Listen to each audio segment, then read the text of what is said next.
Hey there, welcome to episode 32 of the Cafe Genius Impresarios audio program. Today is Friday, October 6, 2023, though the field recording in this episode this time is from Wednesday, October 4th. I'm your host, as always, Dan Hugo. We are going to speak today remotely and in the past about the Greater Vegas Ideation Hub, also known as Desert Wind Coffee Roasters. We actually had a pitch mingle event after hours because Pam and Joe, proprietors of same, are, I don't even know what the right word would be. They are essential enablers. They are part of the entrepreneurial support organization that is the ecosystem, and they don't really get enough credit. An ideation hub is an essential component of an entrepreneurial innovation ecosystem. And that, so far, is absolutely Desert Wind. There may be others. Join us as we chat about this on location at Desert Wind. And by the way, Desert Wind is not sponsoring this episode, although they are. It could be fairly said that by donating the shop after hours for things like Pitch Mingle, other activities, meetups, gatherings, they're open all the time. Fair to say they sponsor us, and this is only fair. Let's listen in and come back later for some follow-up and some unfortunate news about Cafe Centro. I'll get to that later. So we're here with Sean Martin and Ollie Oliver. Both are apparently good, so I'm going to use both. No. I like Ollie Oliver. He's Ollie once, Oliver the next time. That's right. I will conscientiously swap them up. I'm pissed at him. Oliver! Right. So we're sitting after hours at what I would like to call the Ideation Hub of Greater Vegas, the number one place to come and share ideas in a social setting that is comfortable, delightful, delicious, lovely. The fine coffee stylings of the likes of Oliver and his colleagues who work here. Owner Pam is good enough to let us have this place now and then after hours. We literally just finished our pitch mingle. So today is October 4th, and we're going to chat briefly. Since we're wrapping it up, we're sitting at a table, we're enjoying some coffees, and the mic is near Ollie. So I'm going to start with Ollie. I call this an ideation hub. I think it's where people come and socialize and share ideas. Not true of many coffee shops in Vegas. What has been your experience? Just talk about anything you like, though, really, because that's part of the charm, is that we get to talk about what we want. And now, you. So me working here, and I've told a lot of people this before, but it's been really cool to see the different relationships and friendships that have been born here, right? So we've got groups of people that have never met each other outside of the coffee shop that come here now just to hang out with each other. And, you know, I'm thinking of Gordon, Irene, and them people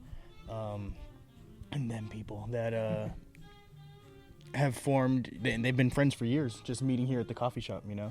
And Martin here, how many friendships do you have through this coffee shop? Tons, right? Like, I'm thinking about not only me, but like Tova, Ian. Yeah, a handful. And it's all because of here. Even Julie. Yeah, even Julie, yeah. And it's all because of here. They met here, and great ideas were formed here, you know. Martin working on his app here, I'm sure he gets a lot of feedback and insight from just the interactions that he has here. I'm going to just briefly interrupt you and say, I agree. The thing that struck me, the few times that I had been here with Martin often, was how many people are aware of what you're working on. When they're like, oh, how's the app coming? Or, oh, yeah, we scoped it out the other day. Or, so everybody that I ran into with Martin who knows Martin, which I think was everybody, was at least familiar, had heard about it, possibly already tried it out. This is something I haven't seen here in Vegas since I've lived here for 10 years. I had seen it quite often in Silicon Valley, where I used to live. You walk into a familiar coffee shop, the usual hangouts, and you'd always get the, hey, do you have a demo? Can I see how are things coming? Do you want to see what I'm working on? So same idea. Yeah, so just being behind the counter and witnessing that. You know, a lot of people think we don't pay attention back here, but we do. You know, I listen to people's conversations sometimes, and just seeing those, like I said, again, seeing those relationships formed is really cool to see. And I like being a part of it, because the coffee is the stage that all plays out on, right? I agree. What about you, Martin? What do you think about how has it helped your app come along? Well, as a solo entrepreneur and freelance photographer, I'm usually working out of my house alone, and I need to get out and network and meet other people so I could not only share knowledge but also acquire knowledge from others. That's another reason why your app is even being made, right? Right.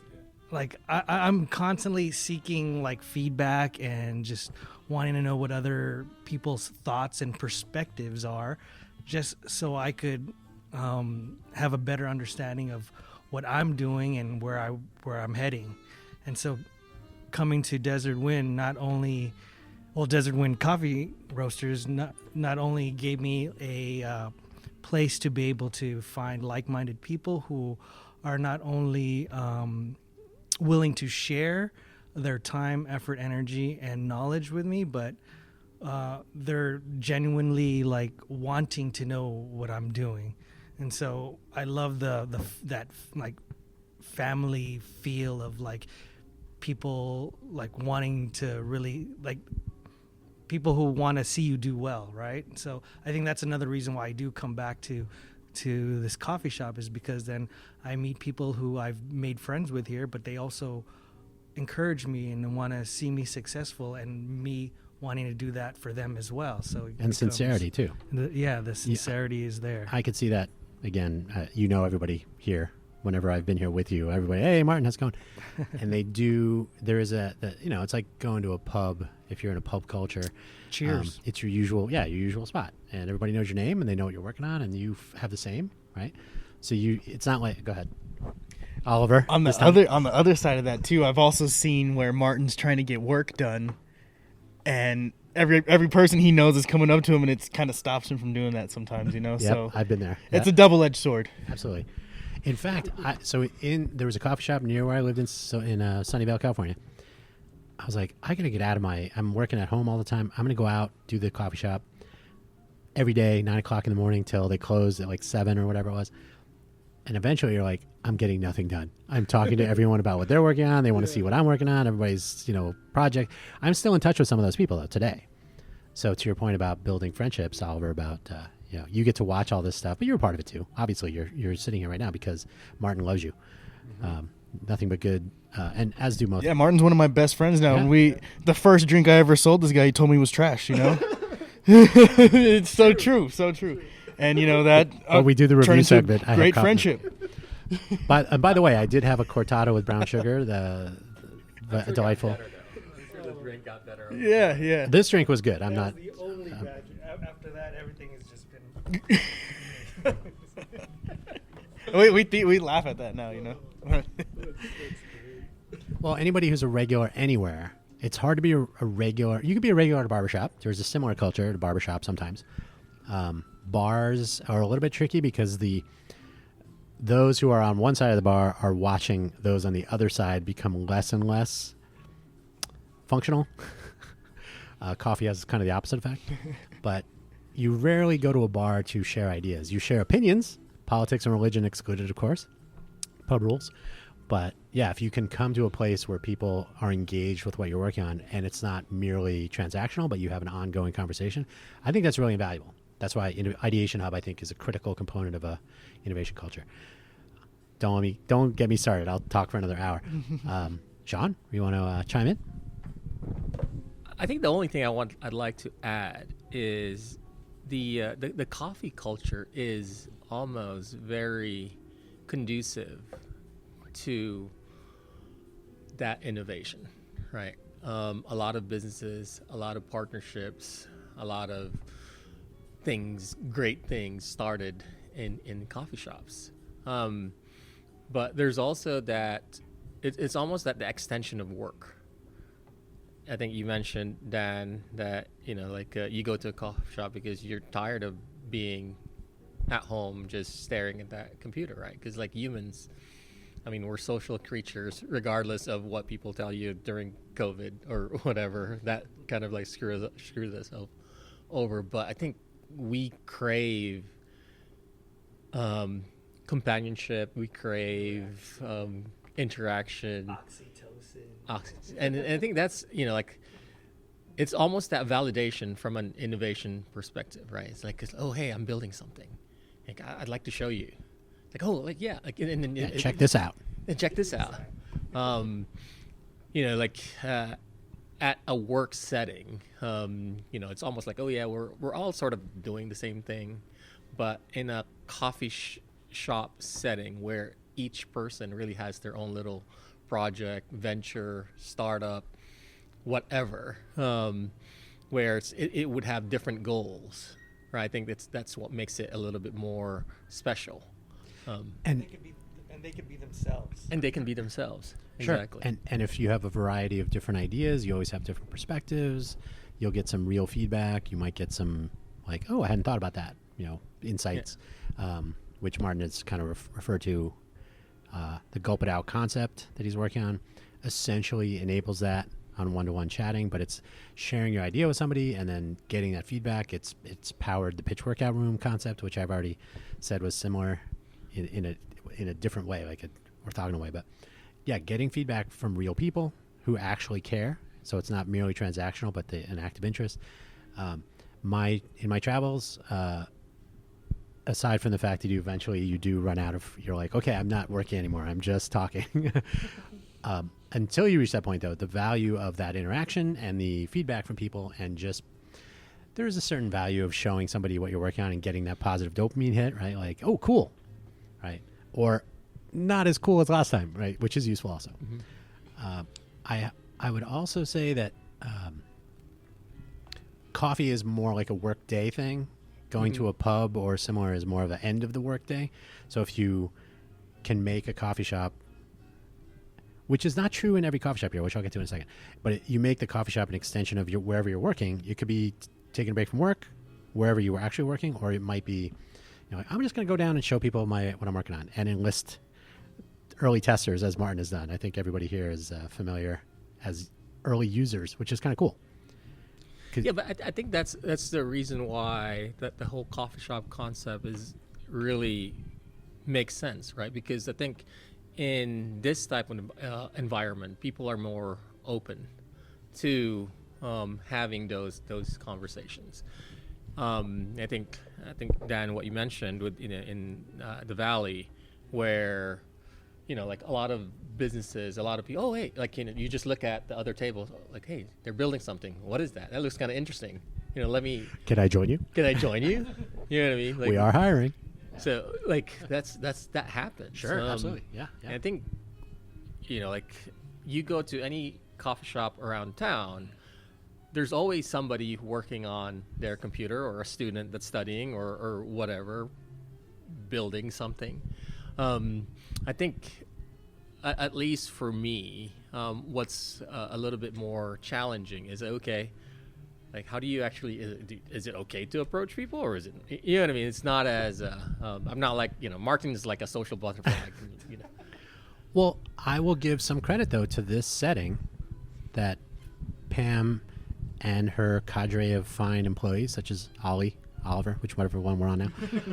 No, but the foundation is a place where people are comfortable, and the furnishings. If you've never been here, this is audio only, so you're not able to see. But it's almost like home tables and chairs, rustic and homey. It's not Starbucks. Everything is matching and squared off and sort of encouraging you to leave. Cold. It's not cold, right? Yeah. Like there's something. Some coffee shops, like, it's so very postmodern, really, like, there's no warmth to get you in and out. Exactly. Right. And so you build on that with you walk in here and Martin says, hey, Dan, you should meet these 12 people that I know here. So you get warm introductions in person. You kind of want to come back. I'll say my story. I came here with a friend of mine, Andrew Wolfen. I don't know if you know him. So we sat at the couch over there, and it was a while ago. It was right after the pandemic times. We were like, hey, you want to go out? And he lives near me. So we came here. And then when Martin and I came here, I was like, I have been here before. And the can of worms was opened. Worms everywhere. So the warm introductions, the culture of sharing. But what I will say, there are other coffee shops, which shall remain nameless here in the greater Vegas area. I don't get that sense. Sean just said that people are there working on their stuff, which is true. I often find they're wearing their headsets or earbuds or whatever, and they're in their own zone. They've essentially left home or work, office, whatever, to work in a coffee shop, but they're not quite there, if that makes sense. Mm-hmm.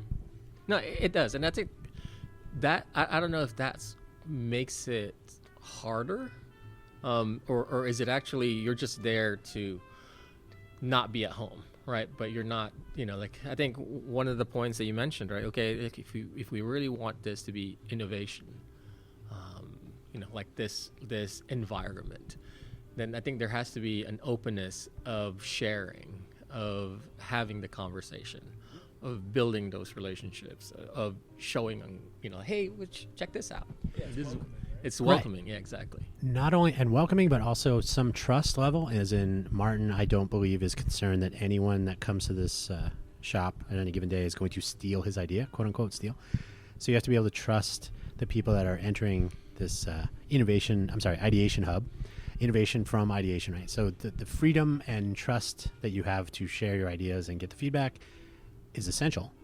And I think here I've been here where Martin will say, oh, I was just talking to some people over, at the other end of the space here, like, Dan, come over here and explain this or that. And we've had these, extended conversations from the other meetings that we had earlier here.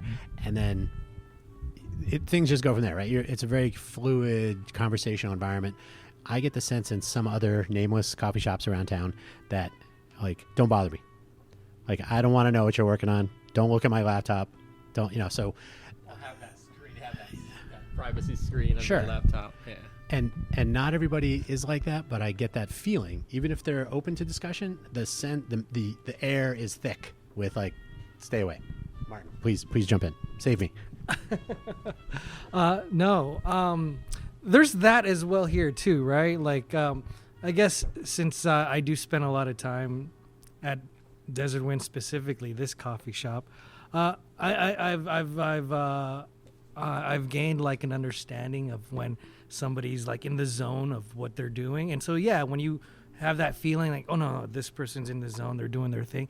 Obviously, you give them that their space and that respect, right? But then you'll get a sense like, oh, they're like, when they're like moving around a little bit, oh, they need a stretch because they've been sitting for like over an hour. And then I think that's when you could like, oh, by the way, what are you working on? Like, you could, you'll find that little moment where you can interact. And then I've found when I do that, everyone is open to wanting to share their idea. It's like that icebreaker as well, right? It's like, but then it's a respectful thing, because then you're like, oh, I'm aware that you're in the zone doing your work, but then now you took a quick break, so maybe that's my moment to be able to like, hey, how are you doing? Sure. Gulp it out. And that may be true at the nameless shops that I'm envisioning, but I just so often it's visibly insulated. I won't say. I think people wouldn't be like claws out, get away from me, but it's definitely earbuds in. I'm doing my thing. I'm not here to chit chat. I'm here to do my thing, not do our thing. I don't want to hear about your idea. I'm busy. So that's the sense. Nobody has actually said that out loud, but the character of the places they're busy. People are in and out. If they are having meetings, it's two people talking. It's not a round table discussion, or it's not the cushion chairs in the middle of the place here where people just kind of hang, chit chat. I've been here where people walk in and everybody in the place is like, Norm. So totally. And that's the foundation of a place like this. So Ideation Hubs, critical. Ollie, which one? What am I on? Oliver, I think. What? You look like you want to chime in. The value of the captain of the ship, the bartender in a bar, the head barista. I was just gonna add that. Sorry, I was just going to add that too. I think part of the warmth of the Ideation, Innovation Center coffee shop is the captain of the ship. It's the barista. It's the bartender, right? Because, like in everything, they're that connector. As you mentioned, Oliver, like you listen to probably every conversations. And I think that's what, if you have a captain that's closed or doesn't really, it's not as approachable, then it's probably going to be hard to promote that same environment, culture within that space. Right. And super connecting culture here is weak in that it is rare, I find, in the Vegas area for people to proactively seek out, like, hey, Sean, you should talk to Martin. He's not here right now, but you should talk to him about something that you could work together on. So you, Oliver, are in a position. Ollie are in a. All right, we'll stop that. You're in a position though to kind of have the feel, because you're a part of a conversation, whether people know it or not. Like you said, there's always the joke is like the bartender is at the other end of the bar, but they're listening. Right, so you kind of have a feel for the rhythm and who's doing what, and you are one of the constants a few days a week. So yeah, the possibility that you will know the answer to somebody's question, you could hook them up, right? And you're part of the value proposition, I guess. The biggest thing here with everybody is, like, the biggest thing about the coffee shop here is you're not a transaction walking in here. You're a person, right? So it's not like, hey, what can I make for you, right? It's like, hey, what you got going on today? What's wrong with you? Like, sometimes, we've got so close to people that I don't even consider myself a barista. I'm like a therapist sometimes. People come in here and tell me, even after 3 times of me making them a coffee, they're like, oh, okay, I see you every morning. This is what my day is. I'm going through shit today. Sorry. Or, whatever. And I'm like, wow, some people, I'm looking at them as they're talking to me, I'm like, you're really telling me this right now? I've only met you 3 times, But your coffee is very good. Despite what Martin. Except for the first one. Martin is except for Martin's first one. So, there was something about him I didn't like. Good job fixing that. Yeah. No, but, we treat everybody as people. Like I said earlier, coffee's just the platform. Right. This whole space. And you're enabling... the ideation has to take place where people are comfortable, where they that's the whole name. There's a whole reason behind, like you said, the furniture, the way the furniture is, all the decor on the walls, the music that we choose. It's so you feel at home when you're here. You can kick your feet up a little bit. Right. I've never felt like I had to leave unless I have a appointment or something. But there's never a sense that we should clear the table so other people. I mean, they might have this big table reserved, but in some of the shops downtown, especially, there's more of a I got to get back to work, or I'm only here to meet somebody. There's just this energy of in and out. Come on, let's go. Not explicitly, but just the feeling, and the feeling is important. Ideation hubs, in my experience, are like I think I said this earlier. And I cannot remember the name. The owner of the shop and his wife ran the place. It was on Murphy Avenue in downtown Sunnyvale. And I would get there when they opened, and I would stay till they closed all day. And I was getting 25-cent refills. So I'm not making him any money. I'm taking up a whole seat, at least, a table for 2 for me and my laptop. But you're still offering a sense of community there. Oh, yeah. Right? There would be 10 of us talking at one point, yeah. Here through the day. So, yeah, that has to have some value to somebody eventually.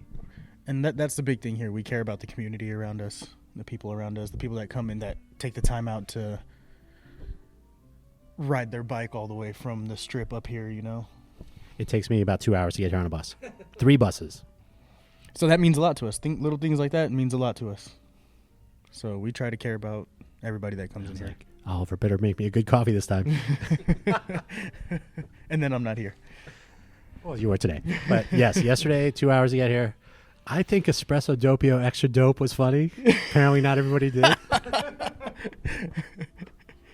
I don't mean dope like that. I just mean, dope. Like, that's cool. That's awesome. That's dope. But no, you wanted what brings you back. That's right. The extra dope. But it was extra dope, so they got me anyway, even though they didn't laugh. Are there other places? I think there probably are, but have any of you here experienced? Now, I'm not trying to this is not the altar of. It's a great coffee shop. Mm-hmm. It is duplicatable. Are there other places like this? Probably. But have you experienced? Because all the places I've been to, maybe. I think I said this earlier. Maybe Mothership at Ferguson's, if I can state a competitor. It's more a space, and Ferguson's has a certain character, but I wouldn't say it's as inviting as Desert Wind is. So, but it's not as. What's the opposite of inviting? Repulsive? No, it's not that strong a word. But some of these shops in the more in the middle of downtown are just a little bit more hyper. They're more like in and out. They're more sterile, Transactional, cold. I guess. Yeah, and the more the earbuds and stuff. So. I haven't found one, to be honest. Because prior to finding Desert Wind, I'm a freelance photojournalist, so I do a lot of photo shoots all over the city. And whenever I'm done with the shoot, no matter what location I'm at in the city, I immediately look for a coffee shop so I could download and edit because I'm on a deadline. And so I've experienced and been to tons of coffee shops. I've never felt what I felt here, or what I do feel here at Desert Wind anywhere else. So, yeah, that's just the truth on my end.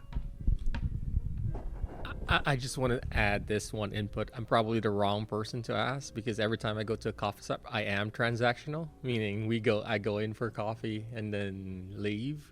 But again, it's usually like you go into a coffee and you're like, okay, well, the decor is nice, or it's ultra modern, or but then you see some people working with their earbuds on. And I think this one is a little bit different from I think you mentioned it, Dan. Right, it's a very homey feel. Like the furniture is very specific in terms of hey, that's my grandmother's couch. Yeah, exactly. You know what I mean? It doesn't have plastic on it, but yeah. Yeah, but that's the idea, right? So I think by having, I don't think I've seen a coffee shop sort of exactly like this, where it from how it's been designed is gives you that certain type of comfortability, I guess. Is that a word? Yeah, where you could, that comfortability where you feel like you could let your hair down and be a little bit what word am I looking for? Be a little bit Yourself, not vulnerable. That's what I meant. Like you could feel a little vulnerable, and when you feel that vulnerability, it actually stimulates growth, because then it kind of forces you, gives you that good nervousness to be able okay, I'm allowing myself to be vulnerable. But then here, it's you're okay with it, because then you feel like you're going to get that support from just the energy of the coffee shop and then the people that come here. So it feels easier to be vulnerable and here at Desert Wind. That's a tagline right there. So T-shirt. On being vulnerable, it's funny. I don't know about the other workers here, but I will purposely talk to a shy person that comes in here. There's been plenty of times where, they just come in, order a drink, go sit down, and I will purposely every day ask them, hey, what are you working on? What are you doing today? Kind of break their shell a little bit. Sure. And now that same shy person is in here and they talk to us Well, yeah. blabbermouth, you have to become whatever, comfortable. So yeah. Yeah. So I'll try to break someone's shell on purpose. I think And make them vulnerable, right? For that growth. The other secret power that the barista, the captain, has is, and Martin has the same just by association, but if someone walks in here transactionally, perhaps Sean comes in for a coffee, and Oliver might say, maybe he knows you from, oh, how's the thing you're working on? And, hey, did you know Martin? Again, a quick introduction. You have now handed off some trust or some of that referral juice. And I have been, in my world travels, I've been, the one I'm thinking about right now, I was at a place in Toulouse It was a bar in this case. A person came in the bar. She was asking for the restroom. The bartender said it's over there, and she left her stuff on the bar stool and kind of looked at me like, "Can you keep an eye on my stuff?" And then she looked at the bartender. The bartender looked at her and kind of gave the he's okay. And I've talked to her recently. Her name's Otavia. This was in Toulouse, France. I'm not sure where she thinks she's in Greece right now. So yeah, you never know. But the captain can give the nod or the wink or the thumbs down. Like, yeah, you don't want to talk to that person. That guy's going to steal your purse. Don't trust Take it with you. No, but the value of that is the trust part, the vulnerability. You got somebody kind of keeping an eye on the place. You don't get that at Starbucks. Sorry, Starbucks, but that's, you're in a transactional place. They're writing your name on a cup because they don't know you. So the value, it becomes more and more clear to people. And I cannot emphasize enough, I think the value of that in an innovation hub, the place where you feel comfortable sharing ideas and bouncing ideas off people, meeting new people, potential co-founders and place. And by the way, Cafe Genius, inspired by Cafe Centro, a coffee shop in San Francisco where Twitter, now X, perhaps, where that was founded, right? So Jack Dorsey was playing with his laptop coding or something. And what's his name? Evan, I can't remember his whatever his name, some other guy. Some guy with money said, "Oh, what are you working on?" And that's where it began, right? Cafe Centro, I've been there many times. It's in a park. It's very, very inviting, very comfortable setting. Similar idea, right? So I selected Cafe Genius, half inspired by Cafe Centro, the other half about getting smart people together. So this is the kind of place where that happens. And I think it's not as common as it could be. I've been telling people we need a Cafe Centro of Vegas, of the greater Vegas area, in fact. I would say this is one such place. So I think we're coming up on our end of the evening. Any closing words? And by the way, if you could do a quick, just a couple words introduction, I'll just tack that at the beginning so people know who each person is, if you want. I'm Oliver. I'm the captain of the ship. No, I'm Oliver. I'm a barista here, or head barista here at Desert Wind Coffee in Las Vegas. We lead with love and we stay weird. Well said. Well said. Hello, everyone. My name is Martin Fuentes, and I am a freelance photographer and tech entrepreneur. And my mission is to bring together people and to propel their mission by sharing ideas and knowledge and supporting each other. So I guess final words is, I think... well, who are you first? Oh, I was going to do that after the okay, final go ahead. word. Go, do your thing. But Sean, just like Martin, I'm also a tech entrepreneur, product aficionado, I guess. I always say that, product is my life, be it digital or any kind. I think that's really my calling. But final words, as I was saying, I think places like this is important for innovation, because there has to be that central place where people go to, people gravitate to, that builds Twitters, right, or X, that builds, it's not about just, okay, hey, I met somebody, at a garage, right? Because those people already know each other, but it's like places like this where complete strangers can have conversations, and those conversations can lead to multinational companies that are running with hundreds and thousands of people. So I think if Vegas really wants to be that kind of place, I think we need to really kind of go to places like Desert Wind, where it is open. What did you say? Lead with love, or lead with love. That's, we have captains of the ship that knows how to kind of drive conversation or break people out of their shell so that they can share and grow, is very, very important for an innovation culture. Because most tech founders are introverts, to be honest. So they need that help. Yeah. Too. they leave to go get a coffee, and they may go back home with a co-founder Exactly. because they otherwise would not have met that person had they not run into Oliver, Martin, and Sean, and maybe Dan, Hugo now and then. But thanks, guys. Thanks for taking the time. Thank you. Maybe we'll have a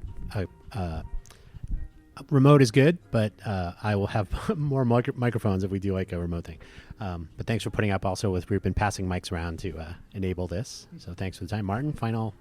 I don't know what you're... Yeah, I just wanted to say thanks to Dan Hugo, for heading this up. So we appreciate you, man. Thanks for sharing your knowledge with us. Yeah, thank you, Dan, for always keeping the wheels in your head turning. They're burning. Getting people together. Could you smell the burning sensation of the wheels turning? I think the parking brake's on. Thanks, guys. So I'm going to insert this into like a wrapper. I'll sort of introduce everybody, but I'll post this Friday. So nice. I'm sure I'll tag everybody. Sweet. Thanks for listening from Desert Wind Coffee Roasters on Sahara. That's now open. If I certain banners and other places. Anyway, thanks, guys. Well, that was fun. That was our very first field recording for this audio program.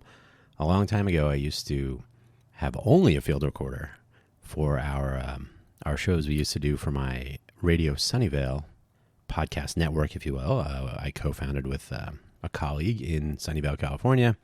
I used to set up a much older Zoom hardware device, not to be confused with the video conferencing software platform. I used to visit City Hall, City Council, City Manager, other staffers, business people, cold weather shelter, sit in coffee shops. So a field recorder can come in handy for some interesting podcast audio program possibilities. I hope that was the case with this first one. It has been a while. I only have 2 microphones for this particular field recorder, which has 2 XLR ports, if you're curious. So we passed the mic back and forth between Sean, Martin, and Oliver. So thanks for their making that work. In the future, it'd be cool to have like 4 microphones for in person. But then a studio is a tricky thing in general. It's just more hardware, more schedule alignment, and so on. Being able to record in the field is sort of in the middle. You can do it more spontaneously, less organization up front, but then there's fewer resources. It's more ad hoc. There's some noise. You have to go by the VU meter. It's really difficult to judge levels, audio levels.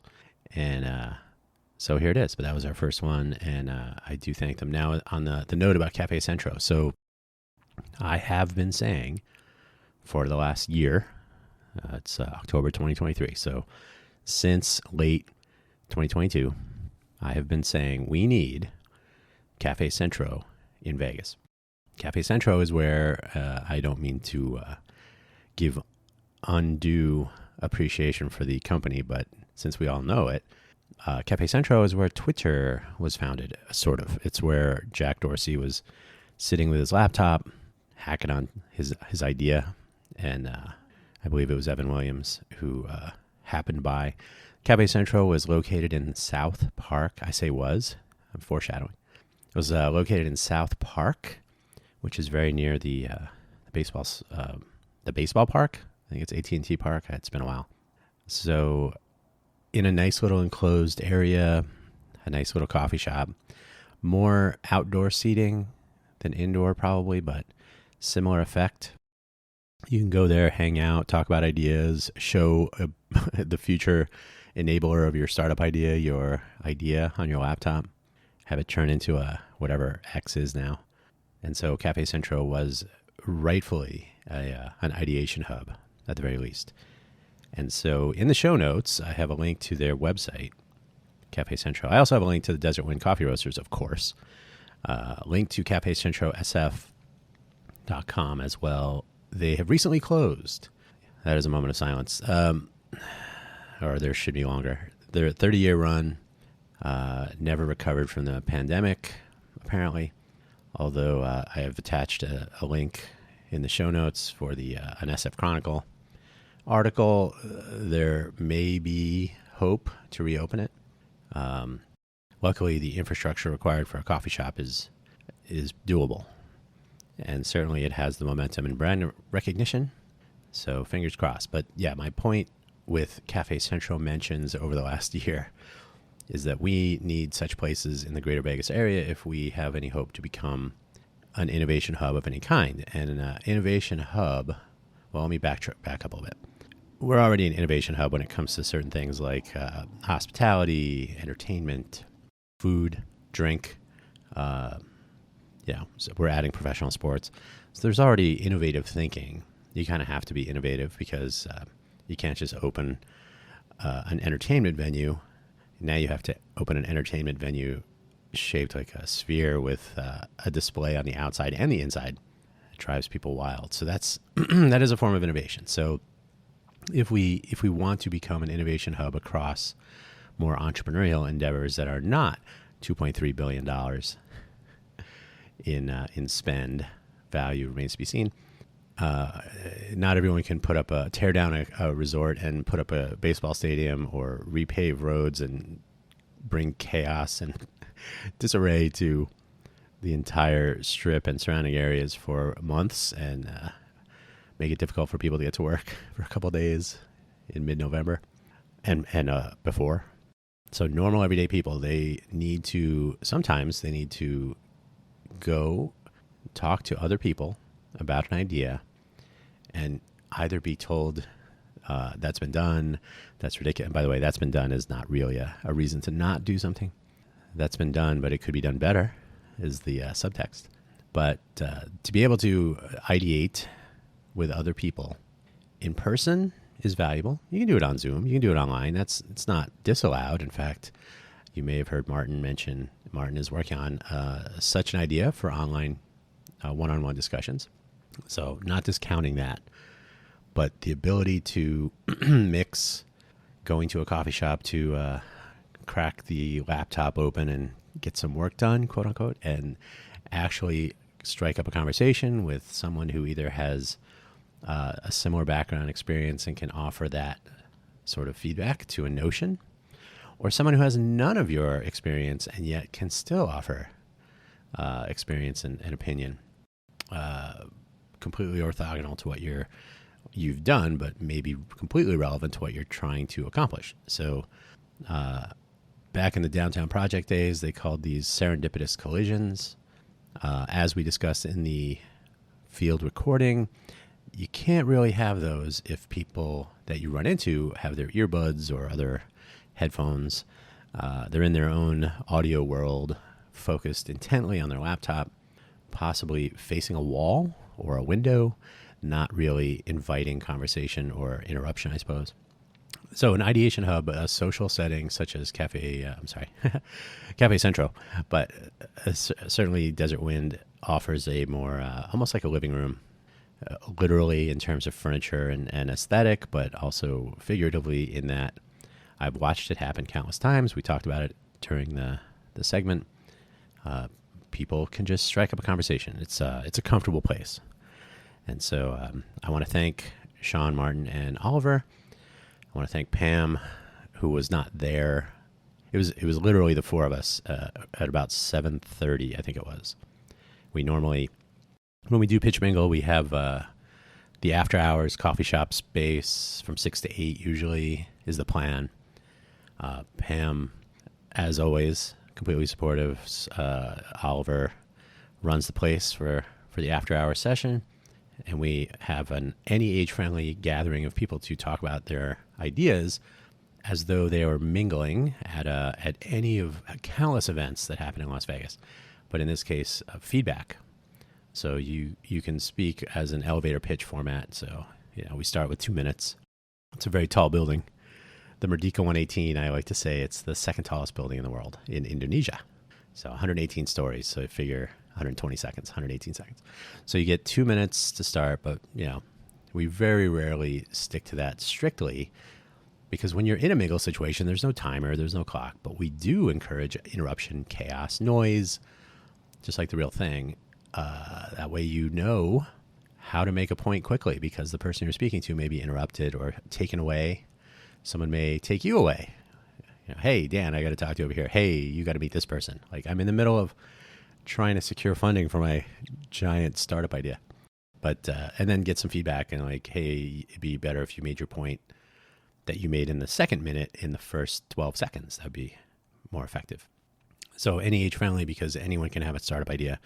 Doesn't even have to be a startup idea. Pitch mingle sounds like you're pitching a startup. It could be starting a journey of any idea. Maybe you want to write a book. Maybe you want to start a band. Who knows? Pitching is universal. It's starting a conversation, starting a journey. So on that note, yes, thank you, Pam and Joe, but Pam kind of runs the place as it should be. And Oliver and his colleagues, and then, of course, all the people who have turned the Desert Wind Coffee Roasters shop into something much more than they probably planned it to be. So kudos. We need more spots like that. There can be only one is not completely applicable here. More ideation, more sharing of ideas, more discovering how your ideas could work, and so on. And places like Desert Wind make that happen. So get out of your head. Stop sitting on the couch wondering if your idea will work. Go and socialize and do it in a place like Desert Wind. Again, not sponsored. This is just a fact. If you go to a place like Desert Wind Coffee Roasters or any similar, in fact, we were thinking, are there other spots like this? And there are. You can check out Dig It Coffee downtown. You can check out Mothership, sort of, at Ferguson's. A little bit of an earbud crowd there, but and there are some other spots, and we'll continue to add more.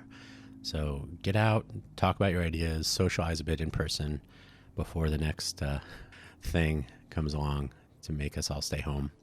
But share your ideas, get used to telling people about your ideas, get used to talking and listening, and get used to ideating, wherein you take what you learn along the way and pivot, change, adapt, and go for it. Turn this place around. Turn it into something that works for you. Thank you for listening, and thank you again to my guests who didn't completely know ahead of time, but were ready to chime in with some useful opinions and insights. Oliver, Martin, and Sean. You can see Oliver at Desert Wind on Fridays and Sundays as of this podcast. Martin, you can probably see at Desert Wind any of the 7 days. And Sean has a startup, an AI startup here in Vegas. You can run into him at Tech Alley now and then, or around. I'll try to have them on for a more comfortable, cleaner, if you will, session of of actual discussion about what they're actually doing. I'll try to have them on for actual sessions, either one-on-one, or we can recreate the dynamic for a more focused discussion on what we find in our travels here in the greater Vegas area. So that's where I'll leave it. I'm stretching this out for whatever reason, but I do thank you again. And as always, like, share, subscribe, thumbs up, whatever applies to where you're listening to this, or just generally, thanks for listening. Tell a friend and go forth and ideate.